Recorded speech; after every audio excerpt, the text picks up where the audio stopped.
2차 전도 여행을 떠난 우리 사도 바울 일행의 이야기죠.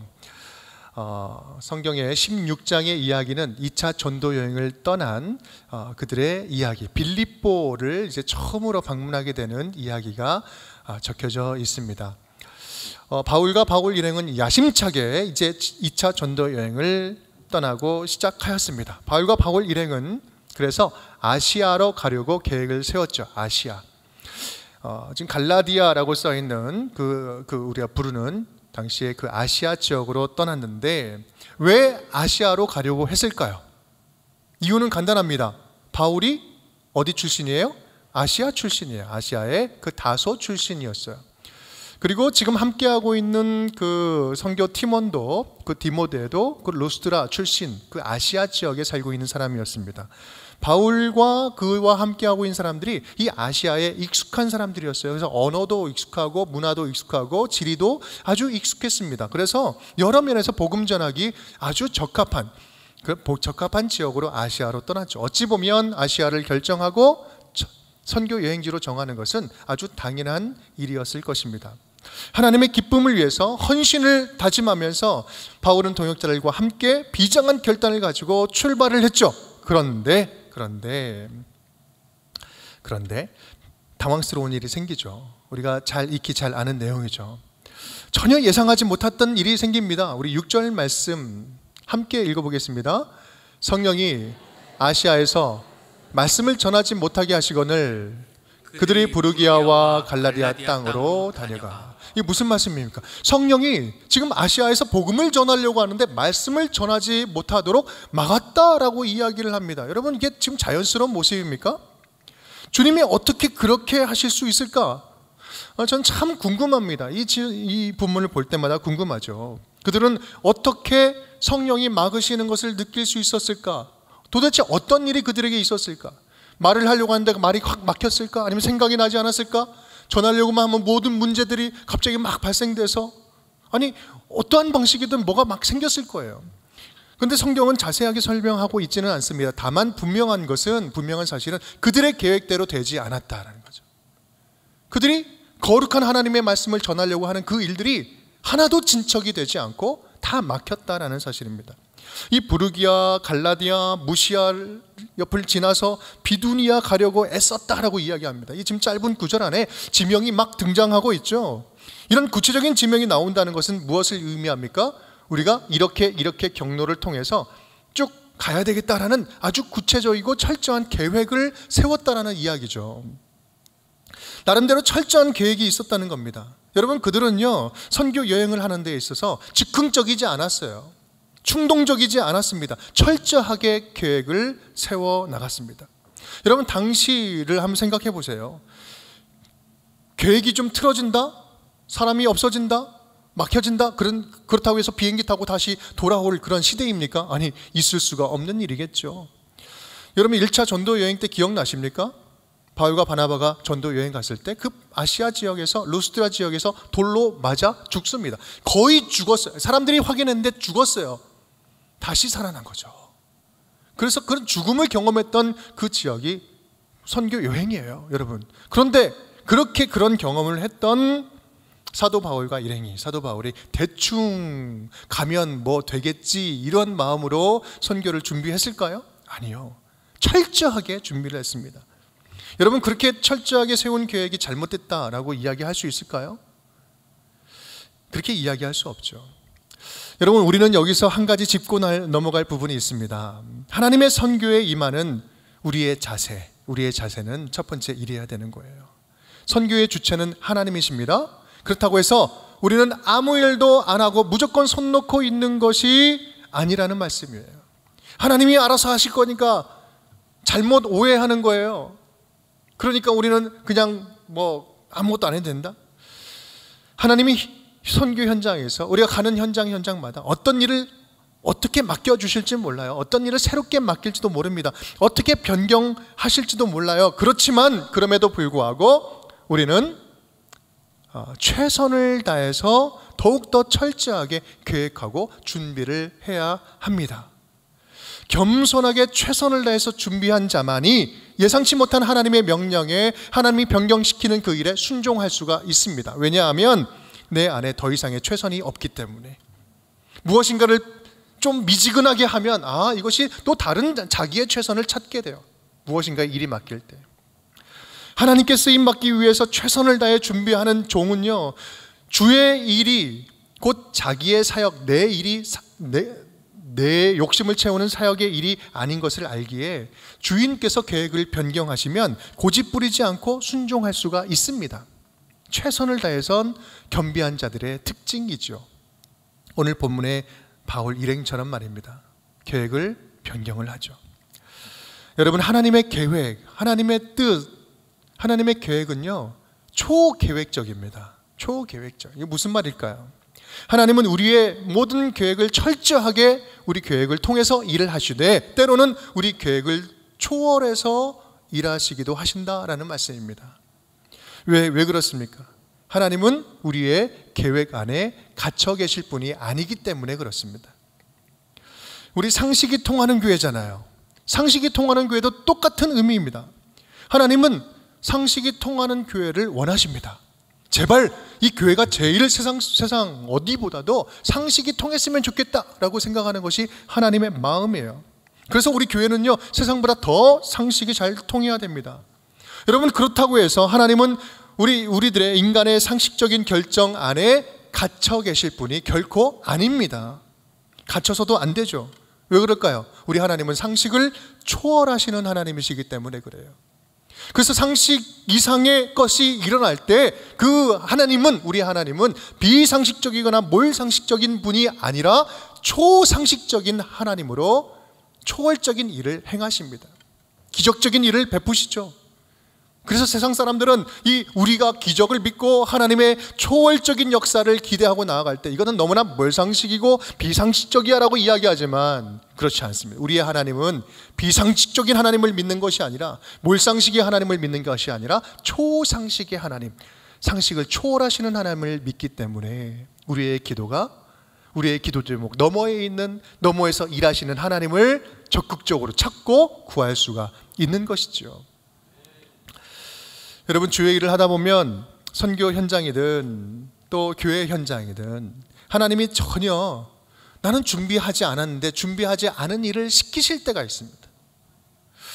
나름 최선을 다해서 준비하고 정말 짜여지게 준비 계획을 잘 세웠는데 딱 당장 이제 뭔가를 하려고 할 때 전혀 듣도 보도 하도 해보지도 않은 일을 맡기실 때도 있어요. 계획된 것이 틀어지면 무지하게 스트레스 받는 분들이 많이 계시죠.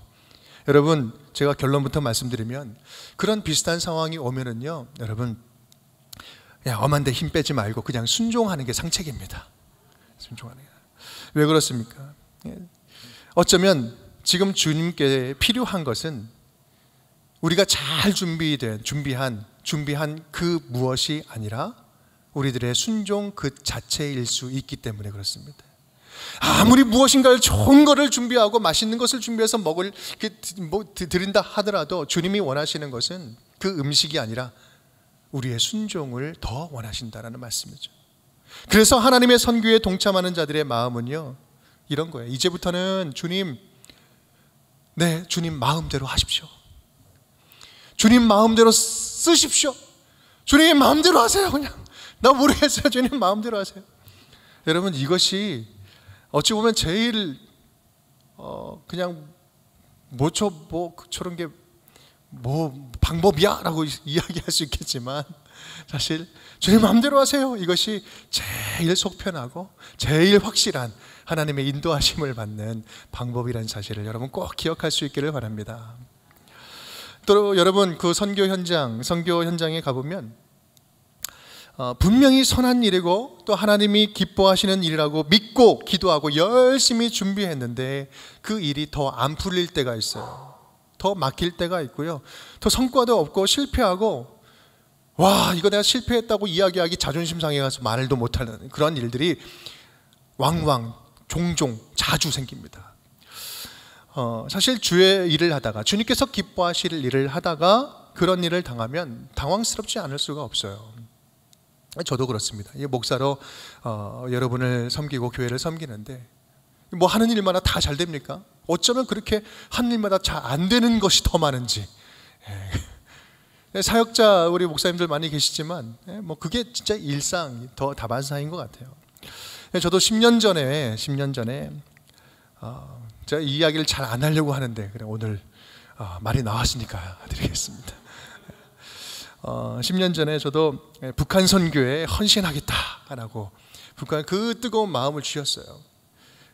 함께 이야기한 눈물이 막 쫙 흐르면서 정말 이것은 확실한 하나님의 사인이다라는 그러한 마음을 가지고 품고 비장한 마음으로 준비를 했습니다. 내가 목숨 걸고 북한 현지에 들어가서 하나님 나라를 삶으로 살아내는 그런 삶을 살아보겠다고 나름대로 제 인생의 모든 것을 다 헌신하고 다 드려서 내가 나름 희생해서 내 삶을 드려서 그렇게 선교해보겠다고 그러면서 이런 이제 마음으로 주님 이렇게 이야기하는 거죠. 이 정도면 정말 와 인생 다 드리는 거 아닙니까? 내 시간 젊음 다 드리는 거 아닙니까? 괜찮은 헌신 아닙니까? 이런 마음을 좀 품었었어요.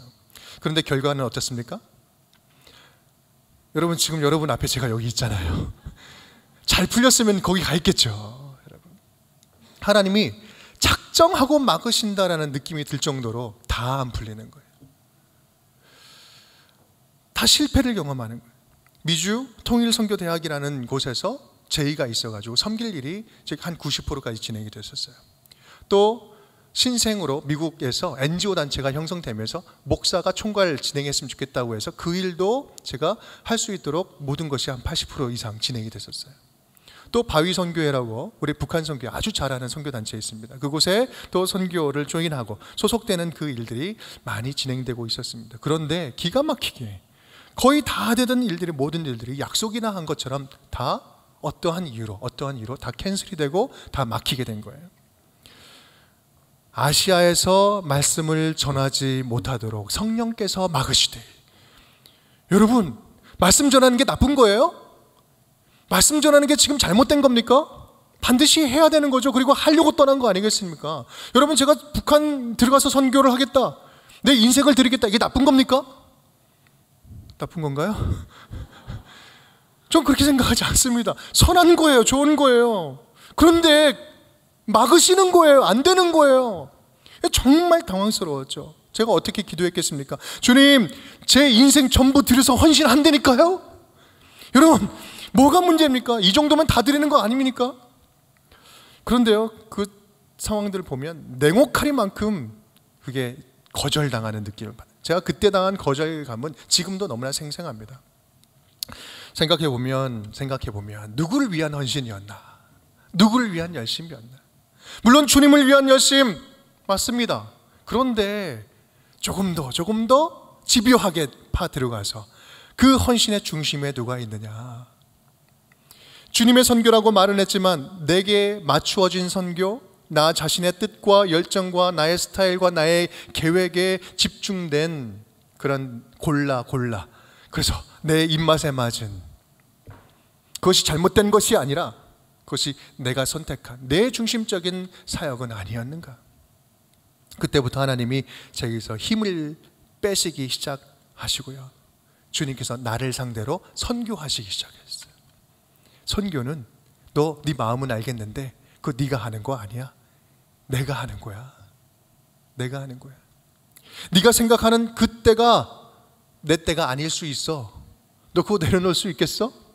이러면서 나를 상대로 선교를 하시는 거예요. 여러분, 선교의 첫 걸음은요, 내가 선교 당하는 것입니다. 하나님으로부터 선교를 당하면서 이 선교의 주체가 누구인지 정확하고 확실하게 경험하는 것, 그것이 선교의 첫 출발점입니다. 제가 그러고 나서 2년 이민교회에서 한 2년간 깊은 수렁 같은 멈춤의 시간, 그냥 스탑 멈춤의 시간을 보내게 되었습니다. 2년이 지날 즈음에 전혀 예상하지 못할 타이밍에, 못할 때에 전혀 예상할 수 없는 방법으로 제가 한국으로 나오게 되었고, 그 나온 교회가 광성교회였고, 광성교회에서 처음 맡은 그 사역이 북한 선교 사역이었고, 그 수많은 위원회 가운데서도 제가 국내 선교위원회, 북한 선교위원회를 2개를 맡게 되었고, 그러면서 선교사님들을 많이 만나게 되었고, 북한 선교 사역 하시는 분들, 미주에서 하셨던 분들과 한국에서 러시아를 통해서 하신 분들을 만나게 되면서 선교의 지경이 훨씬 더 넓어지게 되었어요. 그리고 2년 반 만에 운정교회에 와서 담임이 되면서 지금은 북한이 눈앞에 보이는 이 파주라는 지역에 10분만 가면 보이는 그 파주라는 지역에서 북한 선교를 우리 팀과 함께 우리 공동체에서 하나씩 하나씩 체계적으로 다시 시작하게 되는 그런 일을 하게 되었습니다. 여러분, 지나고 보니 이러한 모습이 저에게 가장 적합하고 또 필요하고 또 건강한 사역이었다는 사실을 지금은 뼈저리게 느끼게 되었습니다.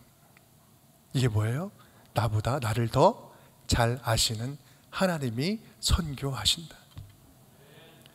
하나님이 하시는 선교는 그렇습니다. 너무나 다양합니다. 예측 불허입니다. 안 그러면 좋겠는데 내 열심히 뭔가 강하면 강할수록, 내가 주관이 확실하면 확실할수록 뭔가 막히는 것이 더 많은 것을 느끼게 돼요.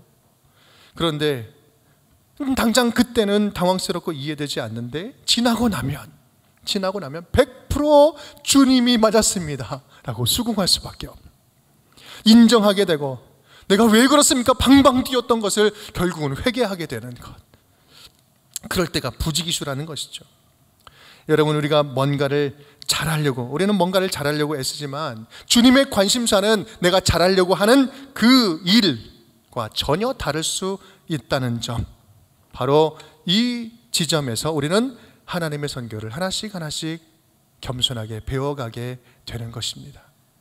겸손하게 순종하는 자세가 어떠한 훌륭한 결과보다도 훨씬 주님께는 중요하다라는 사실을 배우게 되는 것이죠.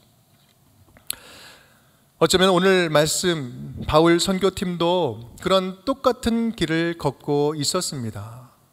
여러분, 그렇게 지금 막힌 상황 속에서 그들은 어떻게 반응하고 있습니까? 우리 7절, 8절 말씀 함께 읽어볼까요? 무시아 앞에 이르러 비두니아로 가고자 애쓰되 예수의 영이 허락하지 아니하시는지라. 무시아를 지나 드어로아로 내려갔는데, 그들은 성령이 막으시는 것을 느끼고 계획을 비두니아로 가려고 하다가 그곳으로 가지 않고 방향을 틀어서 드로아라는 항구를 향해서 갑니다. 전혀 계획에 없던 바닷길을 향하게 된 것이죠. 여러분, 이것은 정말 쉬운 결정이 아니었을 것입니다. 또한 바울이 이 드로아라는 항구 도시에 도착했을 때 환상을 봅니다. 우리 9절 말씀이죠. 함께 읽어볼까요? 밤에 환상이 바울에게 보이니 마게도냐 사람 하나가 서서 그에게 청하여 이르되 마케도냐로 건너와서 우리를 도우라 하거늘. 밤에 드로아에서 사도 바울이 환상을 보는 거예요. 마케도냐인이 와서 우리를 도우라 라는 환상을 보게 됩니다. 여러분, 그렇다면 한번 생각해 볼까요? 선교 대장이었던 그 사도 바울이 환상을 보고, 그렇구나, 알고 깨달았습니다. 그래서 자, 이제부터는 우리는 이쪽으로 갑니다, 단번에 그 리더십을 가지고 결정을 했을까요? 표정이 별로 안 좋습니다. 그렇게 했을까요? 여러분, 본문을 잘 살펴보면 그 결정은 철저하게 혼자 내린 결정이 아니었다라는 것을 우리가 보게 돼요. 우리 10절 말씀 함께 읽겠습니다. 밑줄 친 부분은 좀 크게 읽으면서 읽을게요. 바울이 그 환상을 보았을 때 우리가 곧 마게도냐로 떠나기를 힘쓰니 이는 하나님이 저 사람들에게 복음을 전하라고 우리를 부르신 줄로 인정함이로라. 아멘. 우리가 곧 마게도냐로 떠나기 힘쓰다. 누가 힘썼어요? 우리가 힘쓴 거예요. 그리고 어떻게 했다? 우리를 부르신 줄로 누가 인정했다고요? 우리가 인정한 거예요. 밤에 사도 바울이 밤에 환상을 봅니다. 그런데 이 결정을 내린 것은 누구라고요? 우리가 결정했다라는 거예요. 여기서 우리가 누굽니까? 바울이 지금 혼자 갔나요? 아니요. 바울과 실라가 같이 함께 출발했습니다. 그리고 가는 길에 루스드라에서 디모데 함께 합류합니다. 그리고 또한 오늘 지금 이 사도행전을 쓰고 있는, 지금 우리라고 이야기한다면 지금 이게 쓰는 사람도 포함된 거잖아요. 사도행전 누가 썼습니까? 누가도 썼잖아요. 누가도 지금 사도 여행, 지금 빌립보 넘어갈 때는 함께 하고 있었던 거예요. 바울이 혼자가 아니었습니다. 하나님의 말씀을 들은 객체도 우리요, 하나님의 사인으로 기도하면서 인정하고 방향을 결정한 것도 우리입니다. 바울에게 주신 환상은 바울만을 위한 환상이 아니라 선교팀에게 주는 환상이었고, 그들은 그것을 함께 투명하게 나누고 공유하고 함께 기도하고 함께 결정을 했다라는 말씀이에요.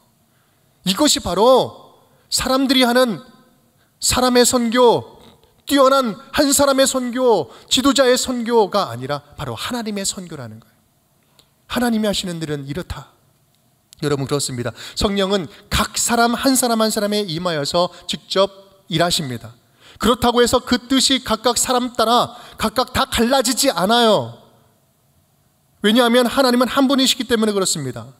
모두를 다 하나 되게 해서 그 하나님의 일을 함께 이루게 하시죠. 그래서 성령께서는 당신의 일을 행하실 때, 특히 기도하는 공동체의 결정을 통해서 이것은 성령이 하는 것이다라는 것을 보여주십니다. 다시 한번 해볼까요? 성령께서는 당신의 일을 행하실 때, 특히 기도하는 공동체의 결정을 통해서 성령께서 하시는 일이라는 사실을 알려주신다는 말씀이에요. 왜 그렇습니까? 공동체가 함께 기도하고 함께 묻고 함께 구하고 함께 결정하는 이 과정을 통해서 하나님의 뜻을 확증해 주고 또 검증해 주시기 때문에 그렇습니다. 그래서 교회 공동체가 무엇을 하든, 지금 선교를 빗대어서 우리가 함께 살펴보고 있지만, 선교뿐만 아니라 모든 교회의 일들, 우리가 하나님의 부르심을 받은 자녀로서 일을 할 때 함께 꿈꾸고 함께 연합하고 함께 사역하는 것이 그래서 정말로 중요한 것입니다. 교회의 주인이 누구예요? 성령님이시잖아요. 예수 그리스도를 주인으로 모신 자녀들 하나 되게 하신 것, 성령께서 교회를 충만하게 채워주시고 인도해 가시잖아요. 성령 안에서 하나님 마음으로 함께 꿈꾸고 함께 구하고 함께 듣고 함께 순종하면서 주회를 해나가는 것, 그것이 가장 하나님께서 기뻐하시고 또 하나님께서 기뻐하시는 일을 안전하게 할 수 있는 방법으로 주셨다라는 거예요. 여러분, 우리 선교팀이 구성된 것이 제가 이제 카톡을 쭉 올려보니까요, 제가 카톡방에 초청받은 게 3월 2일이더라고요. 얼마나 됐습니까? 5개월 반이 됐어요. 시간이 빨리 지난 것 같습니다. 5개월 반 동안 정말 열심히 준비했습니다. 우리 함께 기도했고요. 또 위원장님, 또 팀장님 계속해서 수시로 계속해서 기도 제목 올려주시면서 함께 기도하고, 모일 때마다 기도하고 매주일 모여서 함께 준비했습니다. 우리 하나님께서 귀한 도구로 우리의 열심과 준비한 것들 귀한 도구로 사용해 주실 줄을 믿습니다. 하지만 현지에 가면 우리가 계획한 것과 전혀 상관없이 정말 새로운 일이 생길지도 모릅니다. 어떤 일이 일어날지 우리는 아무것도 모릅니다. 다만 우리가 마음을 하나로 모으고 모든 주도권을 주님께 겸손하게 드리고, 어떠한 상황이 온다 할지라도 내가 기쁨으로 감당하겠습니다, 기쁨으로 참여한다면 우리가 계획한 것보다, 아니 그것과는 비교할 수 없는 하나님의 풍성한 은혜로, 하나님의 감사의 조건으로, 놀라운 기쁨으로, 또 수많은 열매로 가장 안전한 길로 주님께서 인도해 주실 줄을 믿습니다. 이것이 바로 하나님이 주도적으로 선교하시는, 하나님의 선교한 참여하는 자들에게 주는 기쁨이요 축복인 것입니다. 여러분, 오늘 말씀에 그들은 이제 드로아에서 배를 타고 이제 마케도냐로 떠납니다. 이제 유럽이죠. 유럽으로 처음으로 들어가는 거예요. 자신들이 타고 있었던 아주 화려하고 멋진 그러한 보트에서 내려서 주님이 타라고 하신 배에 올라탑니다. 무동력선에 올라타는 것이죠. 이 사모드라게라는 그 섬이 있는 곳으로 직행해서 그곳을 지나 이틀 만에 대륙인 네아폴리에 도착하게 됩니다. 네아폴리에 도착한다. 11절 말씀 우리 함께 읽어볼까요? 11절 한번 보여주시겠어요? 사모드라게로 직행하여 이튿날 네아폴리에 도착하니, 이제 이렇게 됩니다. 여러분, 이 짧은 구절 안에 지금 설명이 되어 있어서 우리는 얼마나 이것이 얼마나 놀라운 일인지 실감이 안 됩니다. 지도를 한번 보여주실래요? 지도 한번 보여주시면, 지금 저것이 2차 전도 여행의 여정이거든요. 저 안쪽부터 이제 출발해가지고 한 바퀴 쭉 돌아옵니다. 뭐 글씨가 좀 작아서 잘 안 보이시지만 쭉 올라가가지고 중간쯤 보면 저기서 디모데를 만납니다. 이제 선교 여행에 합류를 하게 돼요. 그 합류한 데서 쭉 아시아, 갈라디아라고 써있는 저 위쪽 지방 보이죠? 그쪽으로 가서 선교 여행을 이제 아시아로 가려고 했는데 그쪽 길이 다 하나님이 막으신 거예요. 그래서 틀은 거예요. 반대로 틀게 하셔서 도착한 게 어디였어요?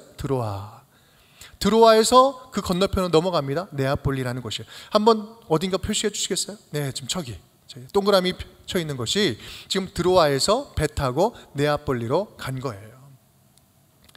여러분 보기에도 짧은 거리가 아닙니다. 한 185km 정도 돼요.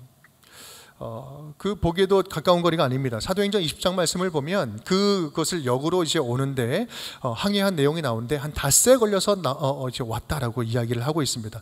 여러분 당시 그 항해 기술로 볼 때 여러분 그 거리는요 최소한 닷새에서 일주일은 걸려야 갈 수가 있는 거리였어요. 그런데 얼마 만에 갔다고요? 오늘 얼마 만에 갔다고요? 얼마 만에 갔다고요? 얼마 만에 갔다고요? 대답이 좀 시원찮아가지고 이틀 만에 지금 간 거예요. 여러분 지금 뭐가 느껴지지 않습니까? 뭐가 안 느껴지시나요? 하나님의 흥분된 마음이 느껴지지 않습니까? 바울 일행이 자신의 엔진을 다 끄고 하나님의 엔진을 딱 올려 키니 하나님께서 신나서 상상을 초월하는 그 방식으로 하나님의 은혜를 부어주시고 방식으로 개입하셔서 이틀 만에 가게 하셨다는 거예요. 여러분 이거는 놀라운 장면입니다. 여러분 이 모습이 오늘 제목이에요. 하나님의 무동력선에 올라타라. 우리의 동력을 끄고 하나님의 배에 올라타는 거예요. 이것은 내 힘을 빼고 하나님만 동력 삼는 일을 하겠습니다. 하나님만 동력 삼는 선교를 하겠습니다 라는 고백이죠. 바울 일행은 이제부터 진짜 배 위에서 선교하기 시작합니다. 무엇인가를 해내는, 무엇인가를 하는, 일하는 선교가 아니라 배에 온 몸을 맡겨서 그냥 배가 책임지도록 온 몸을 배에 맡기고 순종하는 선교를 하는 거예요. 전적으로 배가 가는 대로 내 몸을 실어서 얹어서 가는 것, 그것이 거기부터 선교가 시작되는 겁니다. 이것이 오늘 파송 예배 말씀의 핵심이에요. 우리의 가장 기본 자세, 처음부터 끝까지 놓쳐서는 안 되는 자세는 묻고 듣고 순종하는 거예요. 뭐 대단한 게 아닙니다. 묻고 듣고 순종하는 것. 계속해서 묻고, 무시로 묻고, 무시로 듣고, 무시로 그 들은 감동에 주시는 만큼 우리는 겸손하게 순종으로 옮겨내는 것. 이것이 하나님의 선교입니다. 선교만 그런가요? 아니요. 우리의 신앙도 마찬가지입니다. 우리의 삶의 현장이 선교 현장이에요. 우리의 아이들이 선교 대상이에요. 내가 매일 이번 한 주간 가운데 제일 많이 살아가는 그 현장이 선교 현장이에요. 그곳에서 무엇을 하는 게 크리스찬입니까? 묻고 듣고 순종하는 것이 크리스찬이 살아가는 첫 번째요 끝까지의 우리의 유일한 자세인 것입니다. 여러분 그렇게 살아갈 때 우리의 영혼은 찬양이 담길 수밖에 없어요. 찬양으로 시작하고 찬양으로 마치는 거예요. 왜 그렇습니까? 하나님의 선교에 부르심 받고 하나님의 뜻대로 살아가는 그 자체만으로도 우리는 기쁨이 넘칠 수밖에 없기 때문에 그렇습니다. 여러분 선교 현장에 있다는 것은 매 순간 주님이 주시는 기쁨으로 덧입을 수 있는 축복의 자리인 것입니다. 항상 기뻐하라. 우리 어떻게 항상 기뻐합니까? 기뻐할 일이 있어서 기뻐하는 것이 아니라 주님께서 기뻐할 이유, 구원의 기쁨을 매 순간순간 주시기 때문에 기뻐할 수 있는 거잖아요. 여러분 그러면 기도와 순종, 기쁨과 감사, 찬양 이것에 반대가 있다면, 반대말이 있다면 무엇일까? 그것은 자기 열심, 자기 판단, 불평과 불만 뭐 이렇게 이야기할 수 있겠죠. 이제 우리는 선교를 떠나시는 분들은 그리고 믿음의 삶의 현장에서 살아가는 우리는요, 우리가 해야 할 일이 있다면 우리 안에 있는 이것들과 싸워야 되는 거예요. 어디 멀리 있는 누군가 내 복음을 전하기 위해서 무엇인가를 강한 말로 내가 잘 전해야지, 이런 것이 아니라 가장 치열한 선교 현장, 영적 전투의 현장은 어디 있어요? 내 안에 있어요. 내 열심, 나의 판단, 그리고 나의 기준, 나의 의로움. 조금만 내 생각과 틀려지면 불만스럽고 불평하는 것, 우리는 그것과 싸우는 것, 그것이 선교다. 하나님이 하시는 선교에 우리의 첫 발걸음이어야 한다라는 말씀입니다. 여러분, 하나님이 열어주시는 그 길을, 그렇게 빌립보로 넘어가는 그 길을 넘어갔는데 이제부터 꽃길만 열렸을까요? 형통한 길이 열렸을까요? 우리는 우리 내용을 너무나 잘 알고 있습니다. 좋은 일만 일어날 거라는 것은 천만의 말씀 만만의 콩떡, 일어날 수 없다. 절대 참 기가 막히게 안 그런다는 생각. 하나님의 뜻대로 가면 뭔가 좋은 일이 생기는 것이 좀 더 많아야 그래도 맛이 날 텐데, 그런데 오히려 고난이 더 많아요. 불만스러운 일들이 오히려 하나님의 뜻을 하면 할수록 더 기를 쓰고 막 달려듭니다. 여러분, 사도행전 16장, 지금 이 뒷부분 이야기를 쭉 보면 16장 마지막까지 한 이야기가 정확하게 딱 떨어지면 그 단락이 마무리가 됩니다. 그 이야기를 아주 짧게 잠깐 설명해 드리면 다 아시겠지만 말씀을 드리겠습니다. 우리 빌립보에 본격적으로 들어가게 되죠. 빌립보에 들어갔는데 예상치 못한 난관에 빠지게 됩니다. 귀신 들린 여자를, 아이를 하나 고쳐줬는데 그로 말미암아, 그것으로 인해서 그 지방에 있는 사람들에게 잡혀가서 아주 뒤지게 뭐라고 해야 되나, 하여간 막 죽을 정도로 맞아요. 구타당합니다. 급기야는 어떻게 돼요? 빌립보 감옥에 갇히게 되죠. 발착구에 차게 됩니다. 거기는 믿는 자도 없고 교회도 없고 도와줄 사람이 하나도 없어요. 그런데 그곳에서 이제 어떤 일이 일어납니까? 감옥에서 그들은 기도하고 찬송을 부르게 되죠. 누구 들으라고? 간수 듣고 죄수 들으라고 막 큰 소리로 박수치면 찬송을 하는 거예요. 그때 지진이 일어나고 감옥 문이 열리죠. 착고가 다 풀려버립니다. 그런데 그들은 도망가지 않고 그 풀려진 것 때문에 이제 나 죽겠다 싶어가지고 자결하려고 하는 그 간수에게 복음을 전하죠. 주 예수를 믿으라, 그리하면 너와 내 집이 구원을 얻으리라. 그 유명한 말씀이 바로 여기에 나오잖아요. 그러면서 이었고 그곳에 회심자가 생기고 루디아와 그 집 중심으로 유럽의 최초의 교회가 빌립보에 세워지게 됩니다. 여러분, 이것을 누가 상상을 했겠습니까? 누가 계획할 수 있겠습니까? 하나님만 계획할 수 있는 거예요. 하나님만 하실 수 있는 스케일이에요. 우리가 할 수 있는 스케일이 아니에요. 우리는 뭐 대단한 거 한다고 이야기하지만 하나님의 스케일에 비하면 이건 발톱의 때도 안 되는 거예요. 그 하나님의 스케일 앞에 우리를 맡기는 것처럼 확실한 일이 어디 있겠습니까? 여러분, 그쯤 되니 우리가 알게 되죠. 와, 하나님께서 그것을 위해서 보내셨구나. 그 놀라운 큰 계획이 있었기 때문에 보내셨구나. 여러분, 선교 누가 하십니까? 선교 누가 하세요? 하나님이 하십니다. 하나님의 교회 누가 세우십니까? 하나님이 하시죠. 누구를 통해서? 보냄받은 자들을 통해서. 보냄받은 상황 속에서, 어떤 상황 속에서도 기도와 찬송을 잃어버리지 않는 하나님의 자녀됨을 당당하게 드러내는 그 자녀들을 통해서 하나님께서는 당신의 선교를 이루어 가십니다. 선교는 하나님이 하십니다. 하지만 하나님의 선교에 쓰임받는 우리는 하나님의 자녀됨을 당당하게 드러내고 기도와 찬송을 잃어버리지 않는 자녀됨의 정체성을 가지고 어디든 밟는 그 현장이 하나님의 선교 현장이 되는 줄 믿습니다.